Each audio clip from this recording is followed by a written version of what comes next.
Sorry about that. Okay, no worries.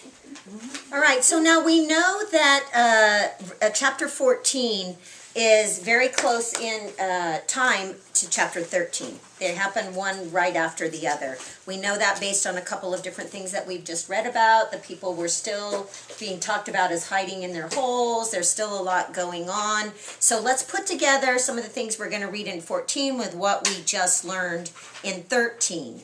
So 14 verse 1, now it happened one day that Jonathan the son of Saul said to the young man who bore his armor, "Come, let us go over to the Philistines' garrison that is on the other side." But he did not tell his father. Who's his father? Saul. Okay, the king. So the fact that he doesn't tell his father what he's going to do seems to be very telling. Because by all rights, he's the military commander. He's the guy who should be making these plans. We're going to find out he's not making any plans, but he should be making these plans. But for whatever reason, Jonathan doesn't see any need to clue his dad, Saul, the king, into what it is that he's doing. Now, he wants to go over to the Philistines' garrison that's on the other side. Why do you suppose he would want to go over there? Spy things out. Spy things out. Make a deal. Make a deal. How about the fact that they had weapons? Steal the weapons. They have a lot of weapons over there in the garrison. He knows that the Israelites don't have a lot of weapons. And so if they can get over there and penetrate in and spy it out and check it out and see what can be done, perhaps there's a way that they can bring some of that weaponry back. It's worth the battle for the weaponry. At least to Jonathan it is.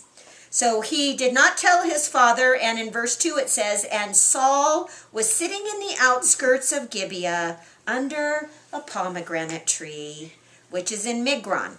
We must know that pomegranate tree in Migron. It seems to be a popular one. The people who were with him there were about 600 men. So where is Saul while all this is going on?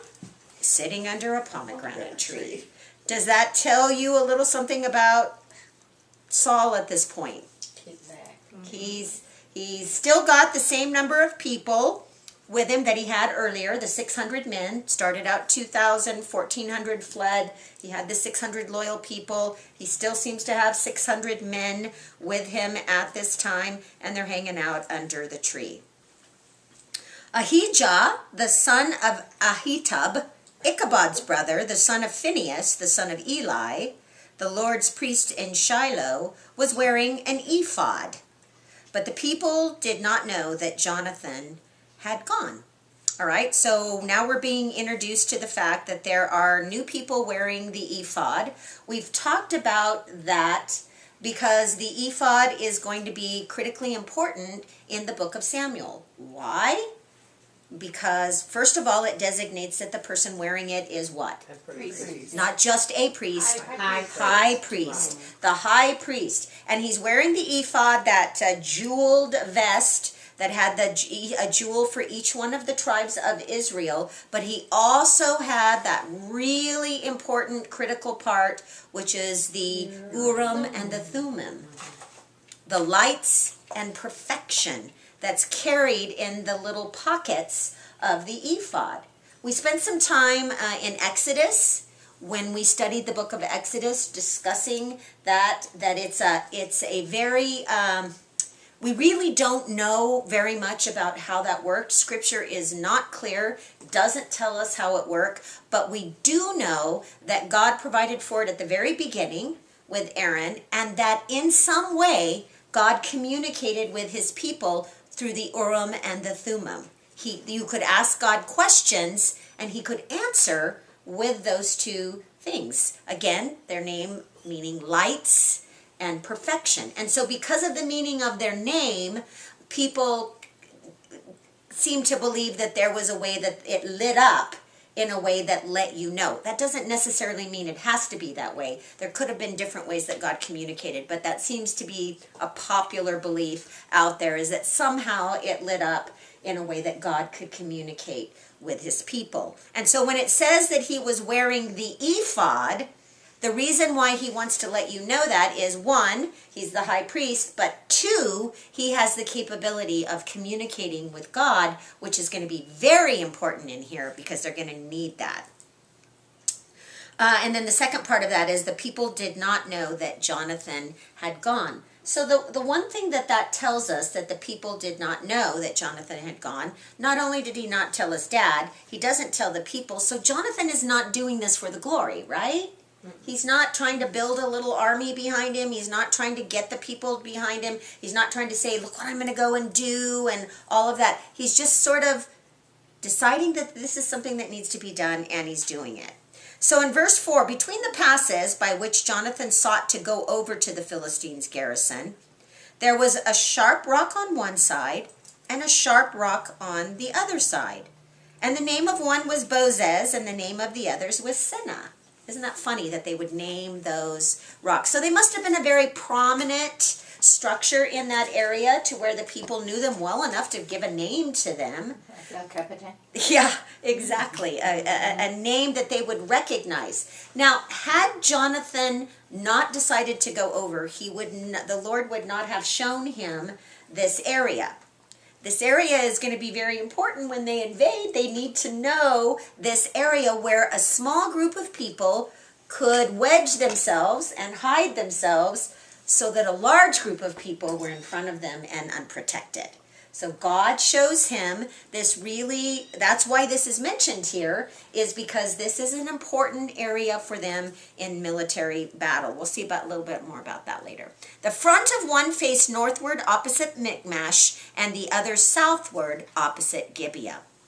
And then Jonathan said to the young man who bore his armor, "Come, let us go over to the garrison of those uncircumcised. It may be that the Lord will work for us. For nothing restrains the Lord from saving by many or by few." So he's asking his armor bearer to go over there. What is that when he says that? What does it make you think about Jonathan? Great faith. Yeah. It's a good example of his understanding of God, right? You don't need to have 30,000 chariots and 6,000 men and all of the things that we just read about that the Philistines have. God can work through many, or he can work through a few. It doesn't matter because the power lies in the hand of God.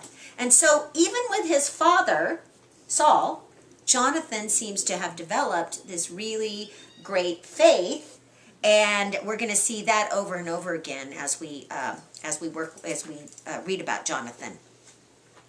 7, so his armor bearer said to him, "Do all that is in your heart. Go then. Here I am with you according to your heart." So a very loyal servant with him. Unnamed. Unnamed.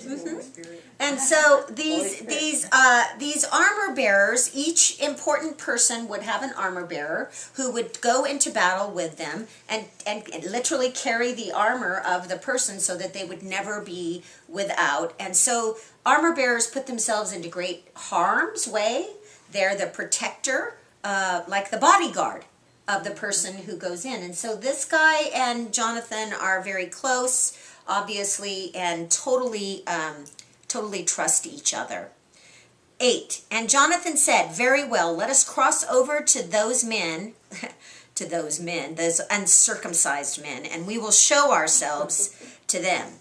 And when we show ourselves to them, if they say to us, 'Wait until we come to you,' then we're going to stand right here where we're at and we're not going to go up to them." That'll be a negative sign if they say, "Wait."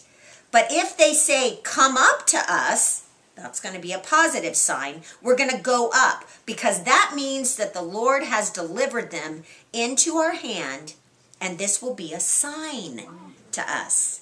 So how do you suppose Jonathan figured that out? God had to reveal that to him. It had to be, didn't it? It would, I mean, that's not something that you would just come up with on your own and then say, okay, God, now perform on demand. Right. And do that. So from this, I think that we can assume that God has let Jonathan know in some way that this is going to be the sign to them. Maybe he whispered in his ear. We don't know. Scripture doesn't tell us that. But for him to come up with this saying, if they give us a negative sign, we'll stay here. If they give us a positive sign, we're going to go up because the victory is going to be ours. Lets us know that this is something that God has revealed to him. Verse 11, so both of them, that's Jonathan and the armor bearer, showed themselves to the garrison of the Philistines. Boy, that takes a little bit of nerve, doesn't it? I mean, I don't know what they had in their hands or anything, but that's pretty nervy. And the Philistines said, look, the Hebrews are coming out of the holes where they have hidden. So we read earlier that they were hiding in every hole and little cubby and cave that they could. So they're kind of mocking them and making fun of them. Then the men of the garrison called to Jonathan and his armor bearer and said, come up to us and we will show you something. So they used the very words, the fulfillment of the sign, because Jonathan had just said, if they say, come up to us, we'll go up there, for the victory is ours. And so they do. They say, come up to us, and we have a little something, something we want to show you. So Jonathan said to his armor bearer, come up after me, for the Lord has delivered them into the hand of Israel. And Jonathan climbed up on his hands and knees with his armor bearer after him, and they fell before Jonathan. And he came after him, and as he came after him, his armor bearer killed them. So working in unison, Jonathan and his armor bearer are slaying this garrison of Philistines that they've come across. 14, the first slaughter which Jonathan and his armor bearer made was about 20 men within about half an acre of land. So they're together fighting this, certainly not divided. Keep in mind that this is the human side of an affirmation here.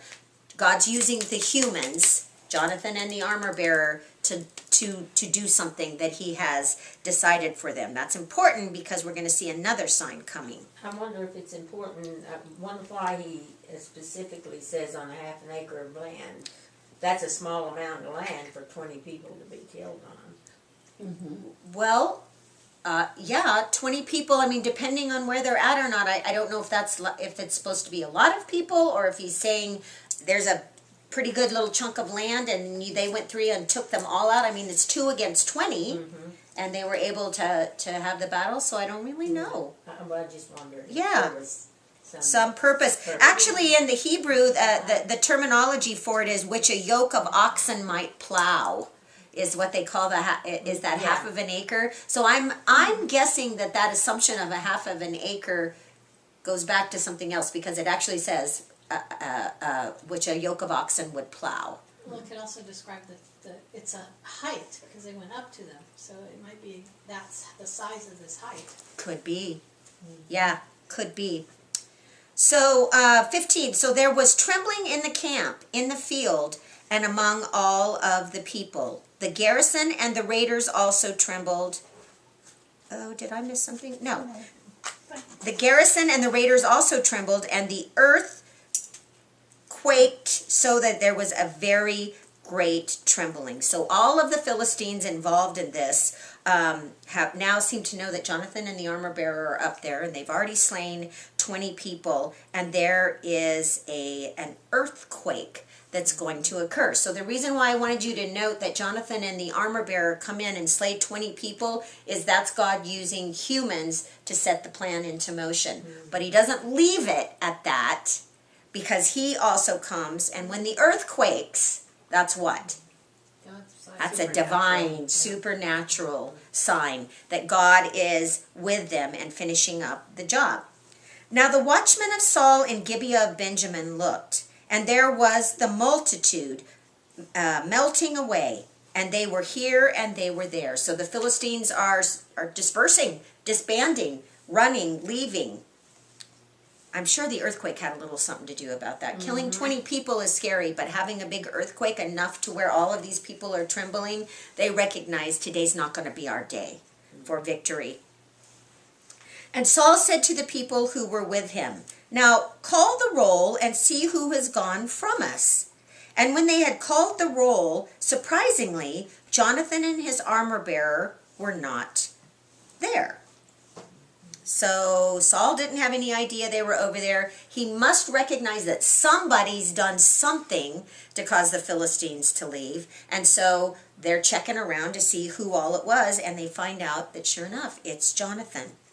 And Saul says to Ahijah, "Bring the ark of God here." For at that time, the ark of God was with the children of Israel. Every commentary I read agreed on this. This is not talking about the Ark of the Covenant. It would make no sense. The Ark of the Covenant is way back. The Ark of the Covenant doesn't need to come out. For one thing, the Ark of the Covenant isn't going to tell them anything. And that's what they're going to do. They're going to ask for direction. What does tell them? The ephod. The ephod. The ephod that the high priest is where it comes from. So when he says the ark of God is with the children of Israel, the ark was with the children of Israel, but the ark of the covenant is not going to give them any direction. That was not the power that was in the ark of the covenant, but the ephod was.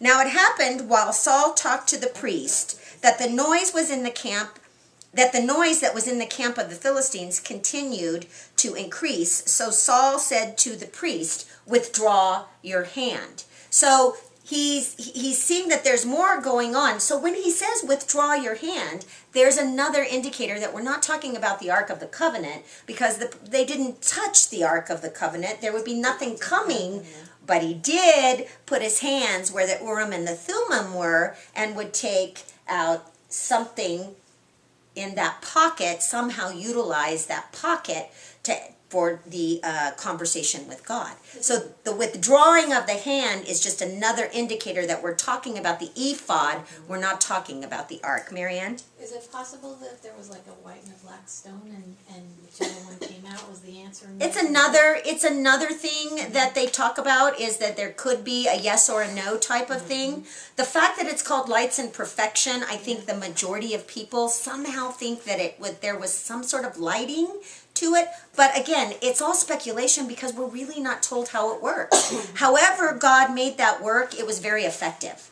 And the high priest always knew exactly what it was that God would say to them. There was no confusion over it, but we just aren't told how it works. So withdraw your hand. Verse 20. Then Saul and all the people who were with him assembled, and they went to the battle, and indeed every man's sword was against his neighbor, and there was great confusion. So they go into the battle because Jonathan's kind of set the tone, and everyone's fleeing, so it's kind of a good time to take your 600 men, get out from amongst the pomegranate trees, and go and see what was going on. Those things stink. It looked like they all had lipstick on. And as they run in, they didn't even really have to do anything, because it says every man's sword was against his brother, so that the Philistines, as God often does, confuses the army and they begin to slay each other. It's an amazing way that God often uses, and in the future time, we're told in the book of Revelation that will happen again. And so there'll be a slaying of, they slay each other, and there was great confusion. 21. Moreover, the Hebrews who were up with the Philistines before that time, who went up with them into the camp from the surrounding country, they also joined the Israelites who were there with Saul and Jonathan. So at this point, he's talking about the Hebrews who basically were traitors. They had left out of fear earlier, part of that, perhaps that 1400, I don't know, they had left and they had gone into the other countries side. They had linked up with the Philistines because that seemed to be a sure thing. and left, and they're seeing this battle, and they're coming back. Well, that makes sense why they said come up here to Jonathan and Yeah, absolutely. come join us. Absolutely. Absolutely. 22. Likewise, all the men of Israel who had hidden in the mountains of Ephraim, who had heard, when they heard that the Philistines fled, they also followed hard after them in the battle. So now we're talking about those who are lacking in courage, perhaps, who have gone and hidden out of fear for what's going on. When they heard that the Philistines were leaving, I think it's just funny that it says, and then they went hard after them. So, that seems to be a pretty sure thing. So at this point, all the people are leaving, all the people who linked with the Philistines are coming back, all those that are hidden in the caves. It's a pretty good victory for Saul that Jonathan started.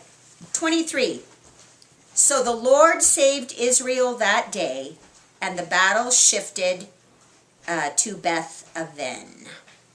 All right, so the Philistines are now fleeing. They're going back to Philistia, to the land where they have to regroup and come back after Israel on another day. And there's some more that's going to happen, but we're going to go ahead and close up so that we don't stop in the middle of this. We'll finish this next week, and we'll go through chapter 15, which is a particularly disturbing chapter.